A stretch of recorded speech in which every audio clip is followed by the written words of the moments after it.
สั่งรอง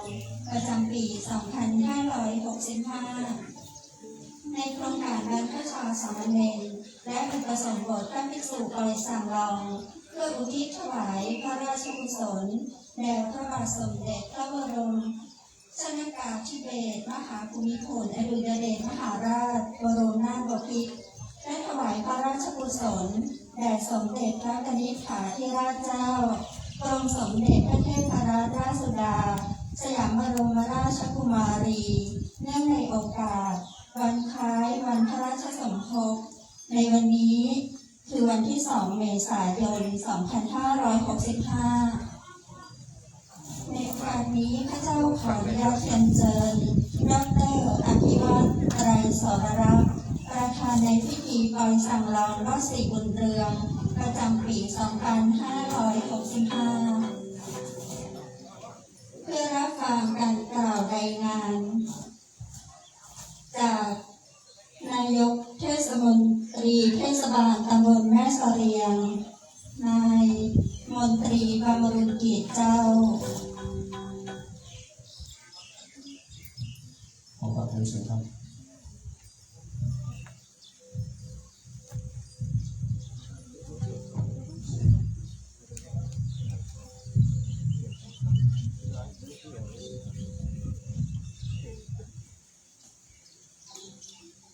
นมัสการพระคุณเจ้าพระอธิการอัศดินพิสุทธิโตเจ้าอาวาสวัดศรีบุญเรืองและแขกผู้มีเกียรติที่เคารพทุกท่านเรียนท่านดร.อภิวัตร ไตรสรรักษ์ประธานในพิธีปล่อยสั่งรองวัดศรีบุญเรืองประจำปีพุทธศักราช 2565 ในวันนี้ครับผมนายมนตรีบำรุงกิจนายกเทศมนตรีตำบลแม่เสรียงในนามผู้มีส่วนร่วมดำเนินงานโครงการบรรพชาสามเณรและอุปสมบทพระภิกษุปล่อยสั่งรองเพื่ออุทิศถวายพระราชกุศลแด่พระบาทสมเด็จพระบรมชนกาธิเบศรมหาภูมิพลอดุลยเดชมหาราชบรมนาถบพิตรและถวายพระราชกุศลแด่สมเด็จพระจริยาธิราชเจ้ากรมสมเด็จพระเทพรัตนราชสุดา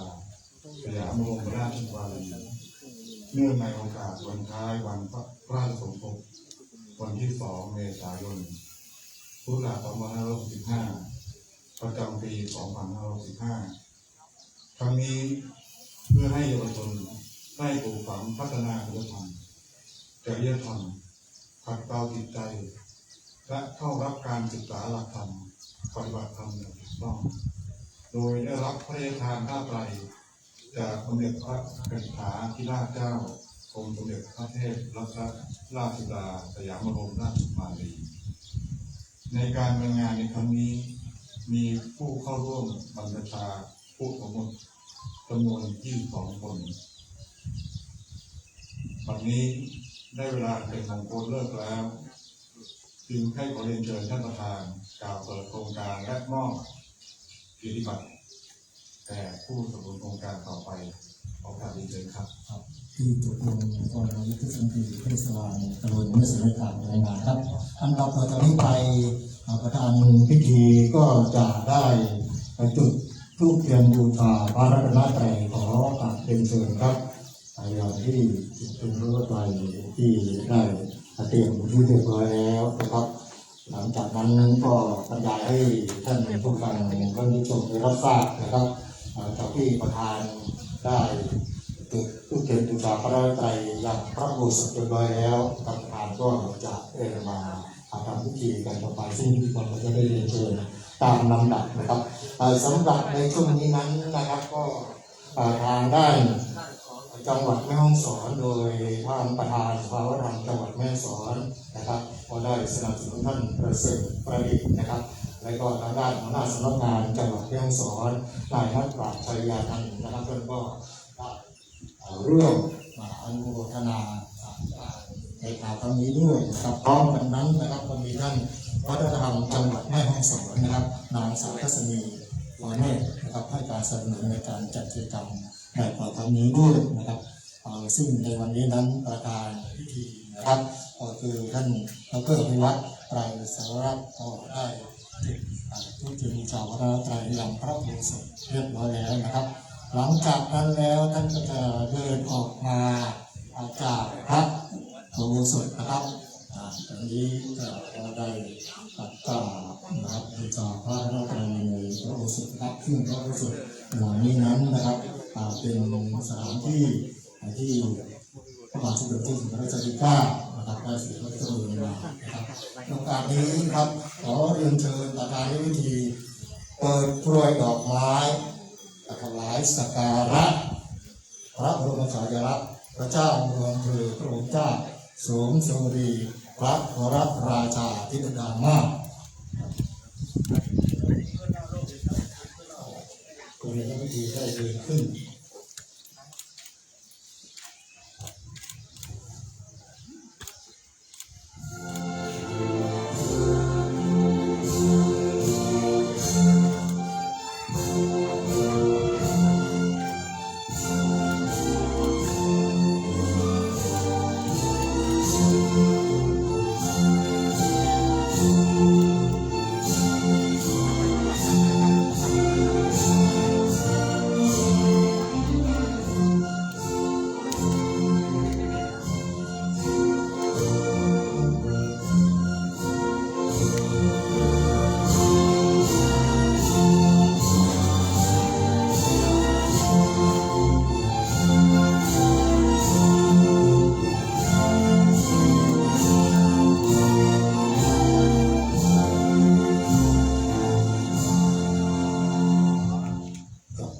พิธี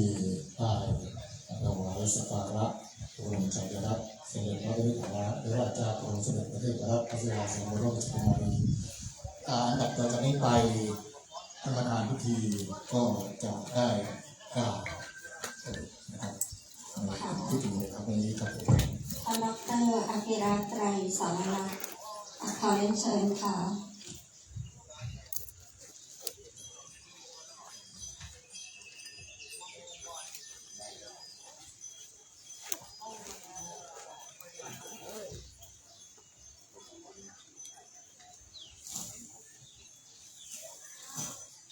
องค์การดำเนินการผสมบทพระภิกษุปอยสังรองเพื่ออุทิศถวายพระราชกุศลแด่พระบาทสมเด็จพระบรม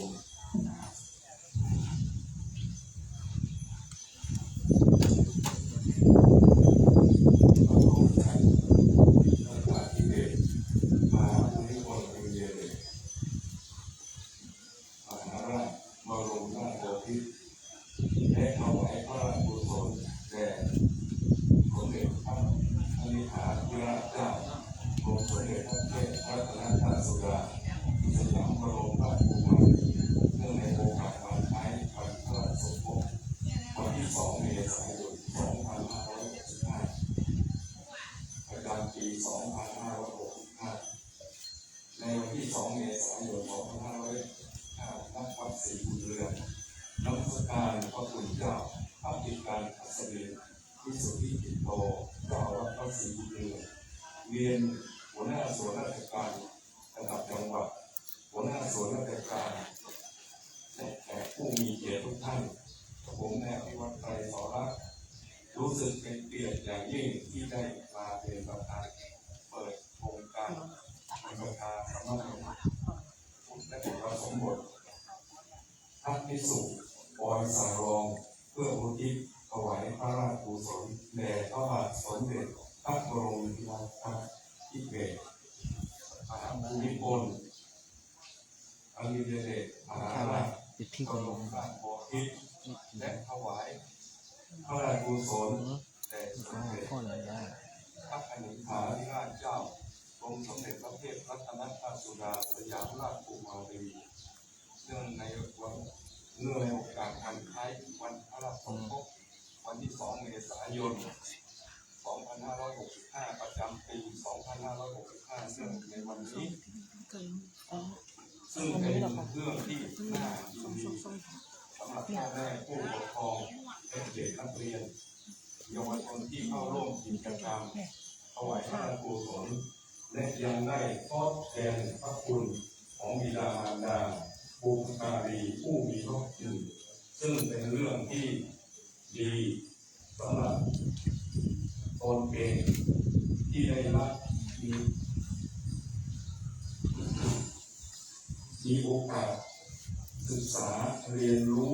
หลักธรรมคำสอนของพระพุทธศาสนาเรียนรู้วัฒนธรรมประเพณี ไม่ให้เลือนหายรวมวิชาการอื่นๆรวมถึงเพื่อฝึกฝนอบรมตนเองให้เป็นคนดีมีศีลธรรมมีวินัยเป็นคนดีของชาติในอนาคตดังนั้นการมีส่วนร่วมของชุมชนโดยการนำของคณะศรัทธาวัดศรีบุญเรืองร่วมกับหน่วยงานภาครัฐเอกชนองค์กรปกครองส่วนท้องถิ่นสถานศึกษาและพ่อค้าประชาชนร่วมจัดงานเป็นประจำทุกปีจึงขอชื่นชมและขอขอบคุณทุกท่านทุกหน่วยงานภาคส่วนภาคที่เครือข่ายที่ให้การสนับสนุนงบประมาณในการจัดงานเพื่อสร้างต้นแบบของลูกที่ดีของพ่อแม่เยาวชนต้นแบบเยาวชนที่ดีของชาติและขอให้การจัดงานตามโครงการประสบผลสำเร็จตามวัตถุประสงค์ทุกประการบัดนี้ได้เวลามงคลเลิกแล้วกระผมขอเปิดโครงการเป็นประชาสัมมเนรผสมบทพระภิกษุบอยสารองเพื่ออุทิศพระราชถวายพระราชกุศลแด่สมเด็จพระบรมชนที่ไปมหาภูมิพลอดุลยเดชบรมราชบพิตรและถวายพระราชกุศลแด่สมเด็จพระสิทธาธิราชเจ้าองค์สมเด็จพระเทพรัตนราชสุดาสยามบรมราชกุมารีในโอกาสวันคล้ายวันพระราชสมภพวันที่ 2 เมษายน 2565 ประจำปี 2565 ณ บัดนี้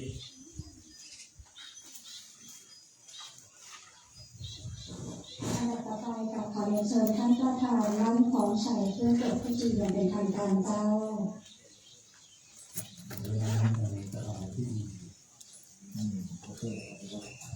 สารวัตรได้เดินไปเพื่อที่จะ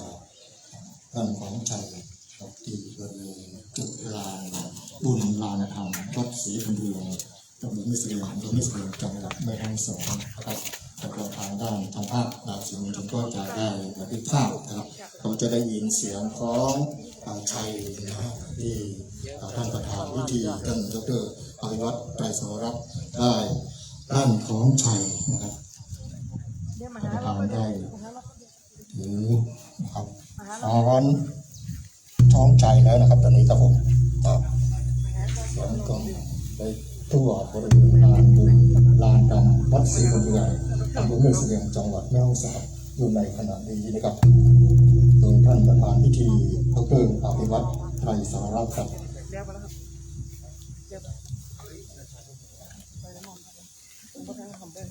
อันดับต่อจากนี้ไปท่าน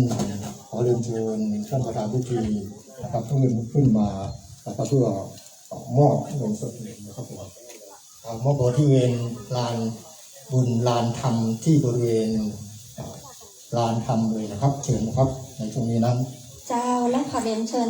ตัวแทนจากสำนักงานวัฒนธรรมจังหวัดแม่ฮ่องสอนรับมอบเจ้าซึ่งท่านเป็นผู้สนับสนุนโครงการส่งเสริมการท่องเที่ยวและวัฒนธรรมประเพณีปอยสังลองประจำปี 2565 โดยท่านวัฒนธรรมจังหวัดมาจากจังหวัดเลยเจ้าครับอาจารย์พิชาเป็นผู้รับมอบนะครับซึ่งท่านประธานพิธีนะครับก็จะได้มอบเงินสนับสนุนโครงการของวัฒนธรรมประเพณีครั้งนี้นะครับ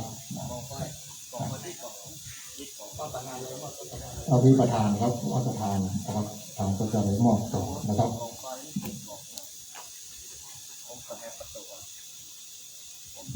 ครับกิจกรรมสนับสนุนครั้งนี้ประธานวัฒนธรรมจังหวัดแม่ฮ่องสอนนายประเสริฐประดิษฐ์นะครับหัวหน้าสำนักงานจังหวัดแม่ฮ่องสอนนายนักปราชญ์ชัยยานันท์นะครับ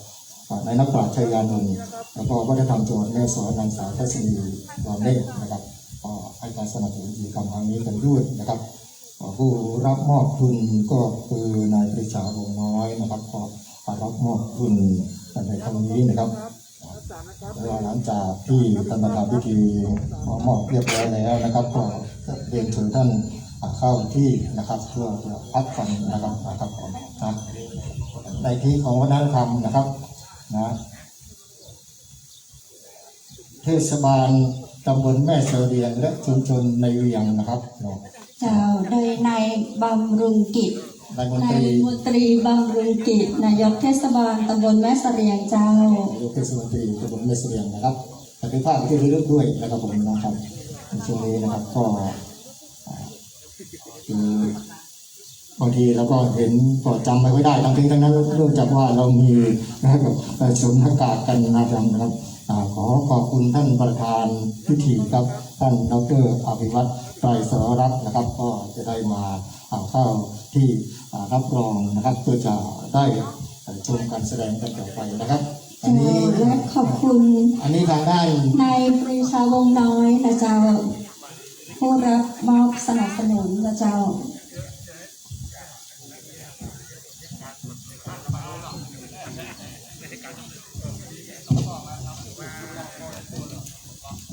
อันดับต่อไปจะมีการแสดงของเยาวชนนะเจ้า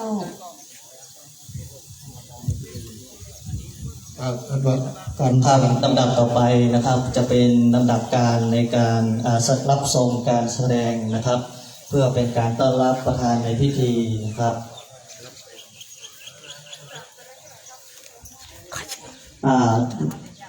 หน้าพระอุโบสถเลยนะครับก็จะเป็นการรำนกลำโตนะครับรำนกลำโตซึ่งเป็นประเพณีอันดีงามของชาวแม่เสรียงจังหวัดแม่ฮ่องสอนนะครับ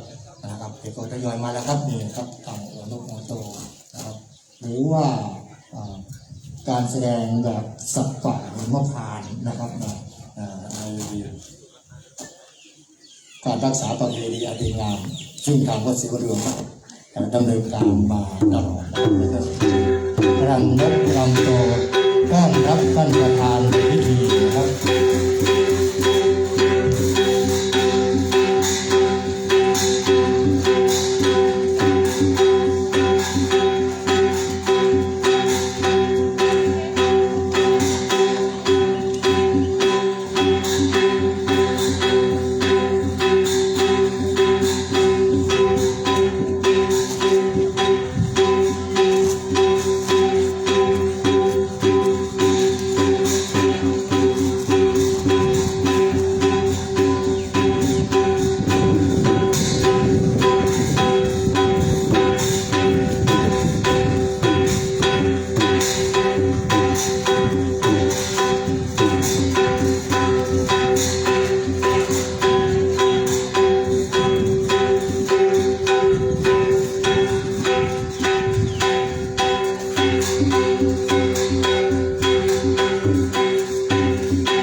สีชมพูนะเจ้า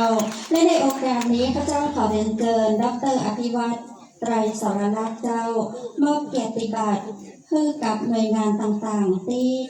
เพื่อการสนับสนุนโครงการปล่อยสั่งรองปี 2565 อันดับแรกขอเรียนเชิญสำนักงานวัฒนธรรมจังหวัดแม่ฮ่องสอนรับมอบเจ้า สำนักงานวัฒนธรรมจังหวัดแม่ฮ่องสอนนะครับโดยนางสาวศาสนี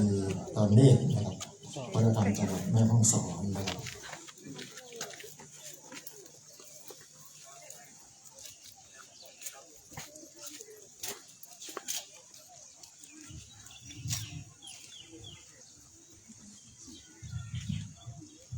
ในโอกาสนี้ขอเรียนเชิญ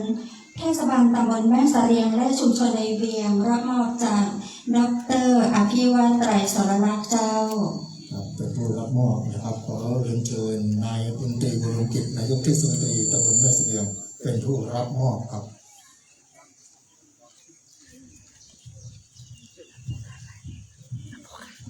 ลำดับต่อไปนะเจ้า ขอขอบคุณท่านประธานพิธีครับท่านดร.อภิวัตรไตรสรลักษณ์นะครับช่วงนี้เราชมการแสดงกันก่อนแล้วก็จะได้มอบต่อนะครับหลังจากนั้นนะครับชมการแสดงกันก่อนนะครับบอกเชิญนักแสดงครับ เชิญนักแสดงนะครับตอนนี้ครับ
ทางด้านโน้นนะครับ เจ้า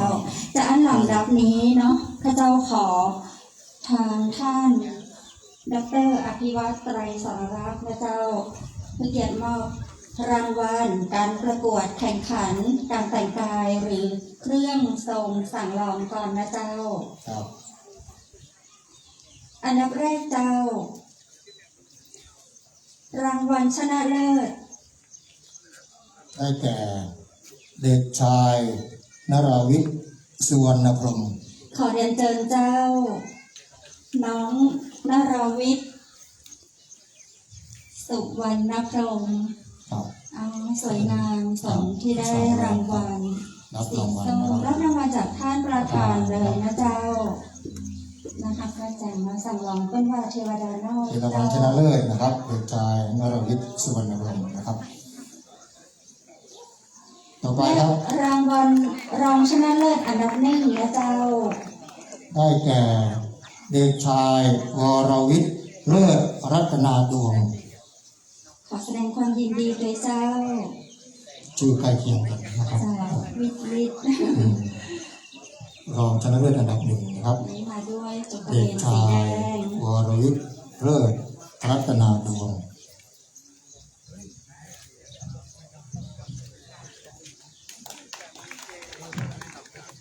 ลำดับต่อไปขอแสดงความยินดีกับท่านที่ได้รางวัล รองช รอ นะ ง เลิ ชนะ ศ เลิศอันดับที่สอง ครับได้แก่เด็กชายชินวัตรไฟกุศลธุรกิจ เจ้าเจ้า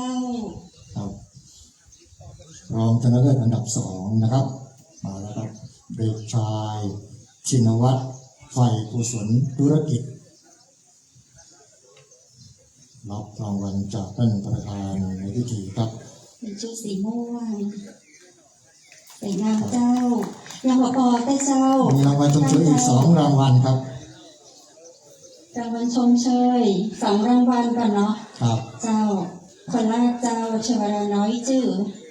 อันดับหนึ่งครับชมเชยอันดับหนึ่งได้แก่เด็กชายบุญชู มีความโอฬาร เจ้าเจ้า มาแล้วนะครับก็เป็นการแต่งกายเครื่องทรงสั่งรองนะครับของประกวด เทวดาน้อยเจ้าบ้านของเนาะขอแสดงความยินดีตัวนะเจ้า ต่อไป และ ครับ รอง รางวัลชมเช ชมเช ย ย อันดับ2นะครับ เด็กชายธนิพลเงินยงเด็กชายธนิพลเงินยง ลูกหลานบ้านไหนอยู่กันใดเจ้า เพราะว่า เจ้า เรามีหลายคนนะ อยู่กับเจ้า สั่งลองเข้าไปห้องน้ำก่อน จำชื่อตัวเองไปก่อนวันที่ ไป ให้ รับแต่งเพื่อนก่อนก็สนุกปะ เด็กชายธนิพลเงินยงนะครับ โอ้โห บางที ก็น่าจะเป็นเจ้าตัวนะแต่งตัวงดงามเจ้างามเทวดาน้อยสั่งลอง ครับ สั่งแปลว่าอย่างเจ้า ก็ขอขอบคุณท่านประธานพิธีมานะครับแบบนี้ด้วยนะครับและอันดับต่อจากนี้ไปครับ กราบอาราธนา นิมนต์พระอธิการอัสดินวิสุทธิจิตโต เจ้าอาวาสวัดศรีบุญเรืองมอบของที่ระลึกให้กับ ประธานพิ ป ธี ระธานในพิธีและผู้สนับสนุนโครงการปอยสั่งลองประจำปี 2565 เจ้า ขอเรียนเชิญดร.อภิวัตรไตรสารรักษ์เจ้า ครับเข้ารับนะครับจากเจ้าวาดวัดศรีบุญเรืองครับพระอธิการอัสดินวิสุทธิจิตโตมอบของที่ระลึกให้กับประธานพิธีครับ ขอเรียนเชิญสำนักงานวัฒนธรรมจังหวัดแม่ฮ่องสอนเจ้า ครับขอเชิญสำนักงานวัฒนธรรมจังหวัดแม่ฮ่องสอนครับ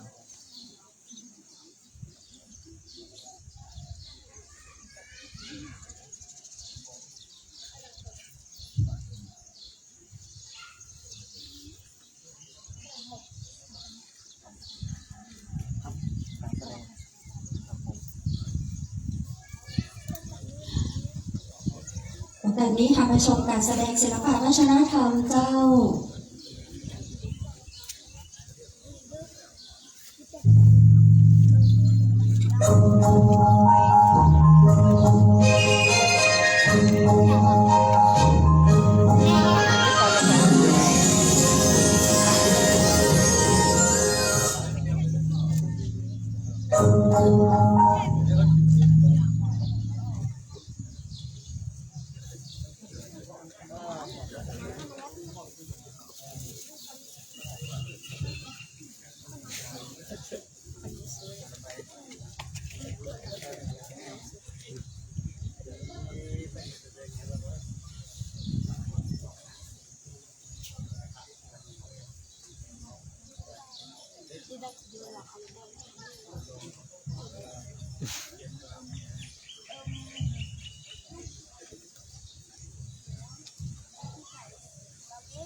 ค่ะน้องๆรับรางวัลจากท่านประธานก่อนนะคะ ผู้แสดงครับเชิญครับ เดินไปรับเลยลูก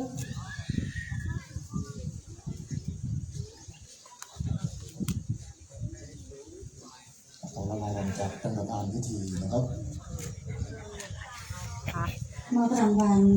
เล็กๆน้อยๆนะคะ เป็นน้ำใจให้กับน้องๆนักแสดงของเราในพิธีเปิดในวันนี้ อย่างเป็นทางการก็เป็นที่เรียบร้อยแล้วนะคะ หลังจากนี้ค่ะก็จะกราบขอเรียนเชิญ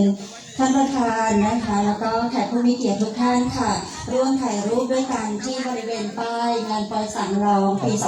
2565 ของเรานะคะ ขอเรียนเชิญค่ะน้องๆนักแสดงแล้วก็แขกผู้มีเกียรติทุกท่านด้วยค่ะขอเรียนเชิญค่ะ ทุกภาพเป็นที่ระลึกนะครับถ่ายรูปร่วมกันแขกผู้เกียรติและขบวนสั่งรองครับ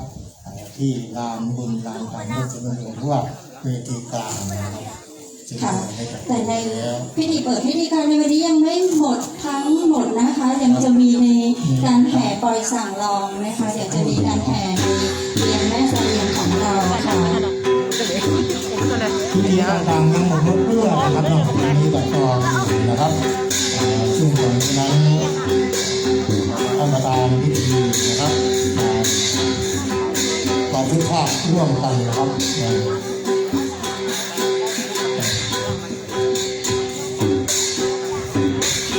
ยนเชิญนะคะเรียนเชิญแขกผู้มีเกียรติทุกท่านเลยค่ะทุกท่านเลยนะคะถ่ายรูปร่วมกันค่ะ1 ปีเรามีแค่ครั้งเดียวนะคะขอเรียนเชิญค่ะ อาราธนานิมนต์เจ้าพิการมัสยิดและว่าด้วยนะครับบันทึกภาพเป็นที่ระลึกกับท่านประธานพิธีท่านเจ้านะครับไปสวยครับแล้วก็นายกเทศมนตรีตำบลแม่เสลียงครับด้วยนะครับพร้อมกันนั้นก็มีท่านประธานสภาวัฒนธรรมจังหวัดแม่ฮ่องสอนครับท่านประเสริฐเจริญครับหัวหน้าสำนักงานจังหวัดแม่ฮ่องสอนท่านนักปราชญ์ชาวเราเมืองท่านวัฒนธรรมจังหวัดแม่ฮ่องสอนท่านวัสดีดอนเมฆนะครับในครั้งนี้ด้วยนะครับพร้อมกันนั้นนะครับ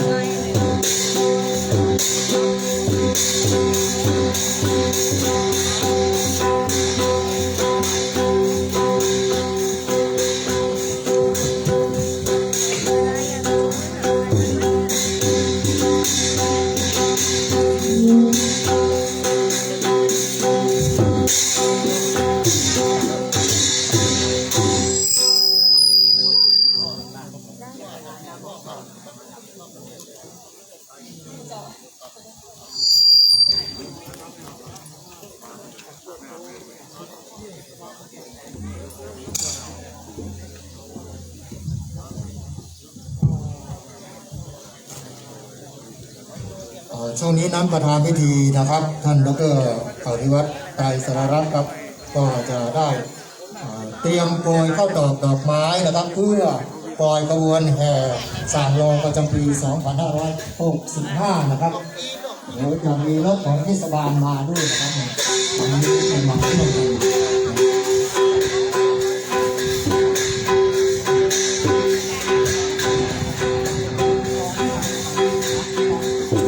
ในโอกาสนี้นะครับเราจะได้ปล่อยขบวนสั่งรองนะครับแห่ครัวลูกครัวกิ่งครัวตาลนะครับเดี๋ยวขอพี่น้องศรัทธานะครับท่านอาจารย์นะครับเอาศรัทธาผู้โผล่เอานะครับเครื่องทำบริการคนละ1 ชุดท่านจะไปจัดตัวเองนะครับเนาะ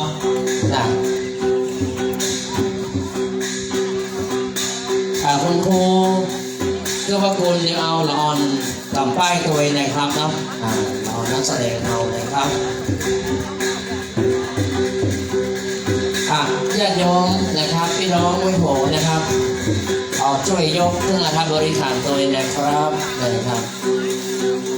พี่น้องศรัทธาญาติโยมเฮานะครับเราเอาบุญด้วยกันเด้อเดี๋ยวเราจะได้แห่ครัวกิ่งครัวตาลนะครับบางส่วนนั้นผู้ปกครองที่มีสั่งรองเขาก็จะนะครับที่พอมีพระกำลังขึ้นพอได้นะครับเนาะแต่ว่าถ้าบางส่วนเขาก็จะได้นั่งรถเทศบาลไปนะครับ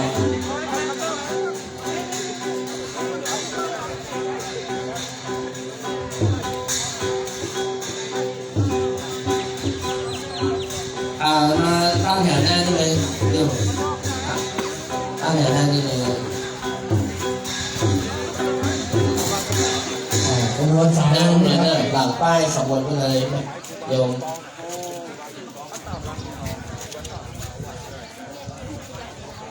ป้าหลวงห้วยโผล่ไปไหนแล้ว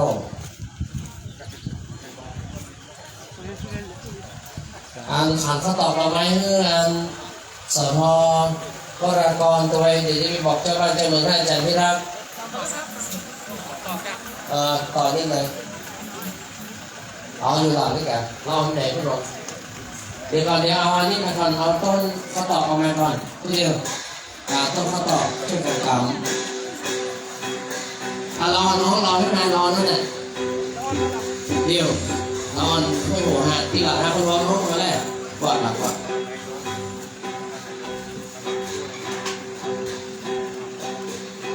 ลงไปห้องเขาลงไปห้องเขาการอยู่ลงไปเรียกเด็กก่อน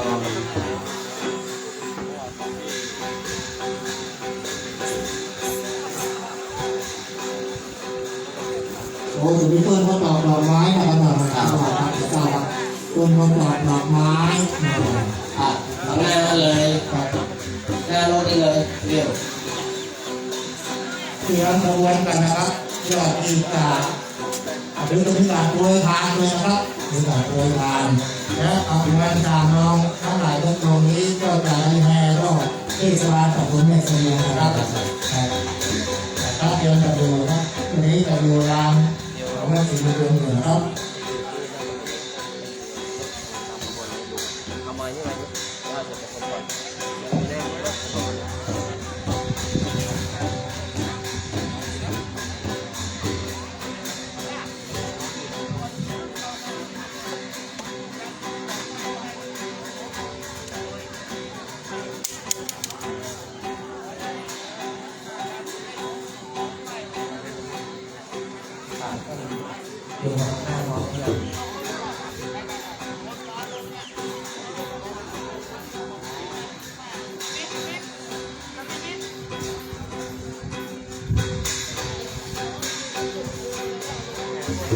ต้องหลวงเร็ว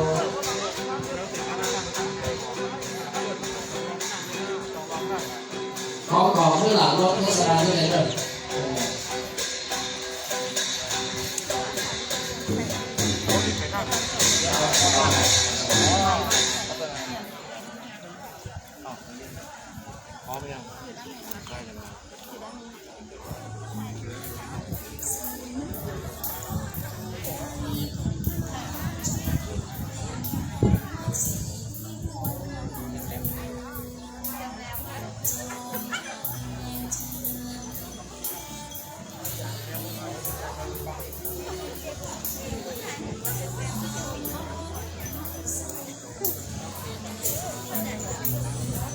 เดี๋ยว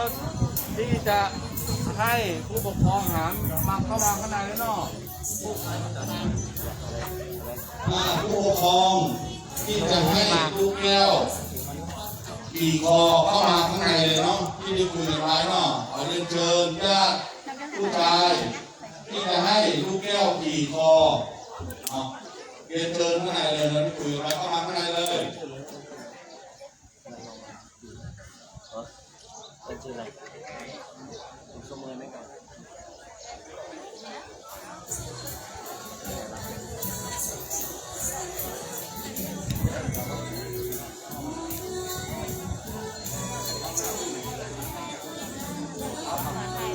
ไปยืนจะห้างก็ขวนขอทายทั้ง อา ส จารย์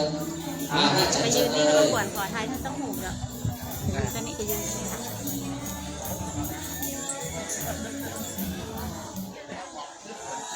ไปไหนออกมาเลยที่เขาออกมาเลยให้ที่เขาออกมาเลยได้นี่เลย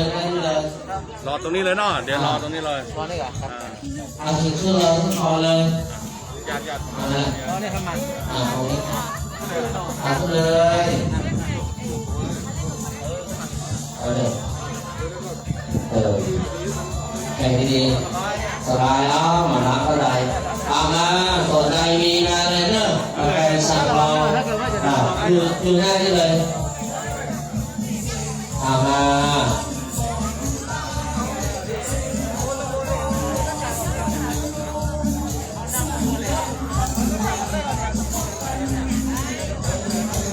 เอาอยู่หน้าต้นตัวตาลนี่เลยเถอะอยู่หน้าต้นตัวตาลนี่เลยไม่ได้พยายามมาได้ไหมลูกได้ไหม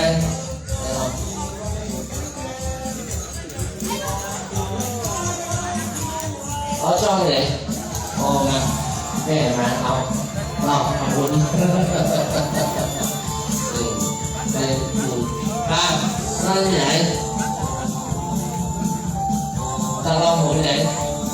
ขอรับแรก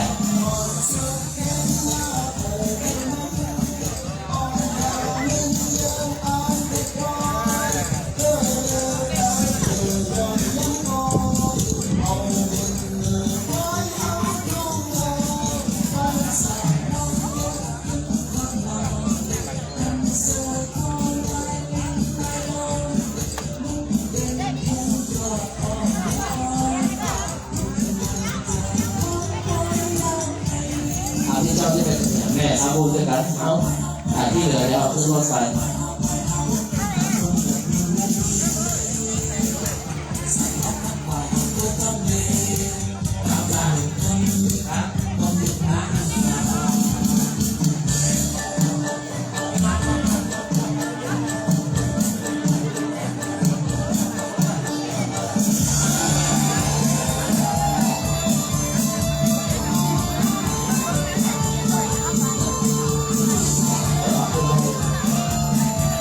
เลยเที่ยวสั่งลองเลย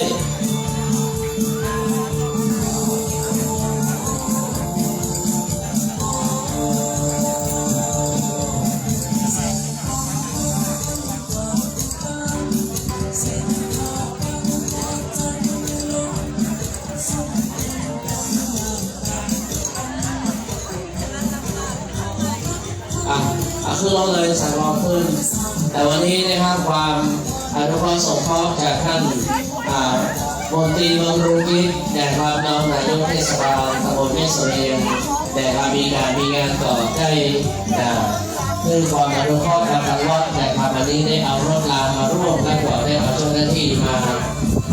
เป็นรถนำนะครับในการแห่สั่งลองส่งรวมส่งโทษนะครับในคราวนี้นะครับงานในปอยสั่งลองนะครับแบบนิว normal ใน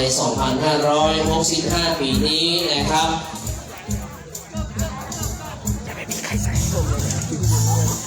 เอาเนี่ยจ้องไปทางแน่เลยจ้องเหมือนท่านมุมเนอะจ้องไปทางแน่เลยหลังสั่งลองนี่เลยใส่รองเท้า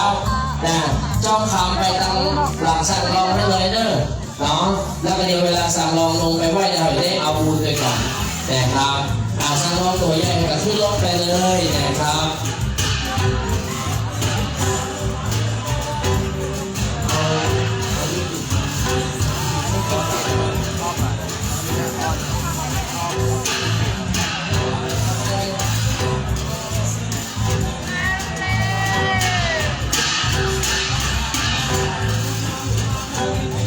พร้อมแล้วนะแม่เลื่อนเลยนะครับเลื่อนเลยนะครับวันนี้ได้รับความเมตตานะครับจากเจ้าหน้าที่สถานีตำรวจนะครับตำรวจได้แสดงของเราในรอบได้ดูแต่ความเรียบร้อยแห่ความรู้ความกินความตามนะครับ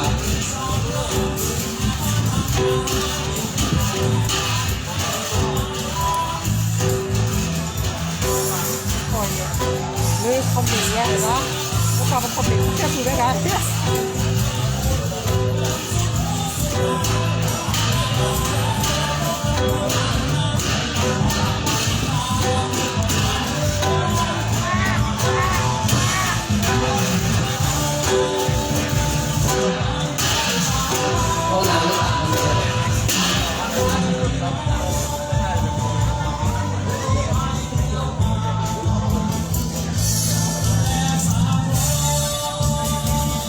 พี่น้องศรัทธาญาติโยมขอไปเอาบุญสั่งลงไปกันนะครับเนาะแต่เดี๋ยวเราจะได้ไปบอกเจ้าบ้านเจ้าเมืองนะครับ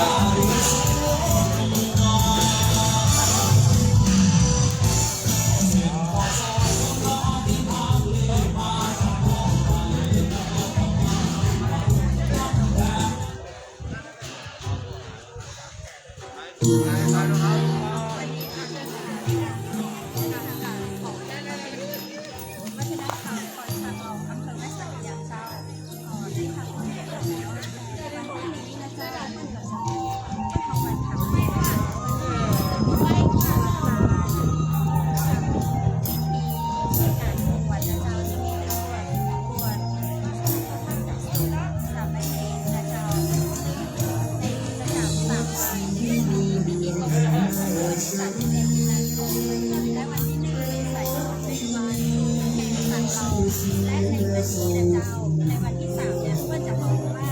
วันแห่หัวเลินนะเจ้าเป็นกิจกรรมของวันที่3ในการจัดกิจกรรมเจ้าวันแห่หัวเลิน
ยึดหลักของธรรม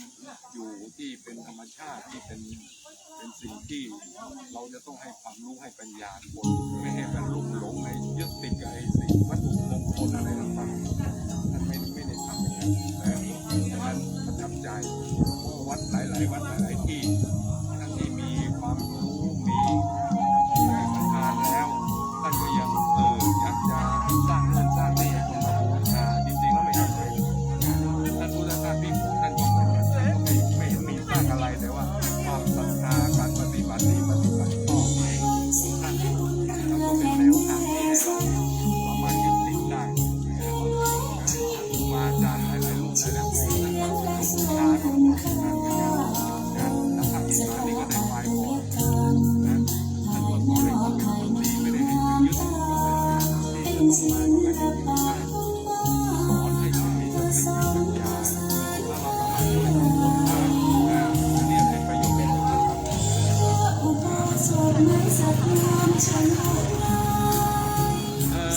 ก็มีจัดขึ้นในเดือนเมษายนของทุกปีนะ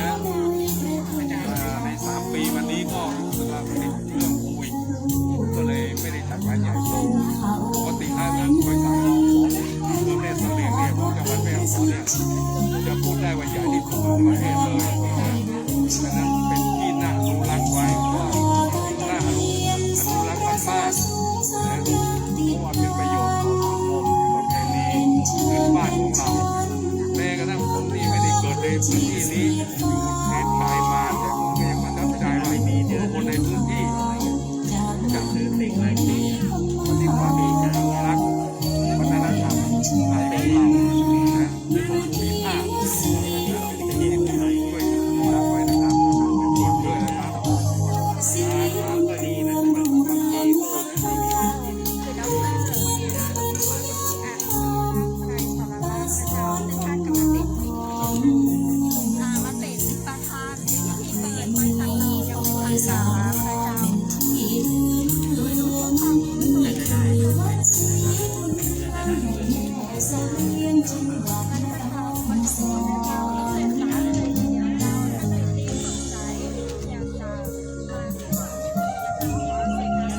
เธอเป็นฉัน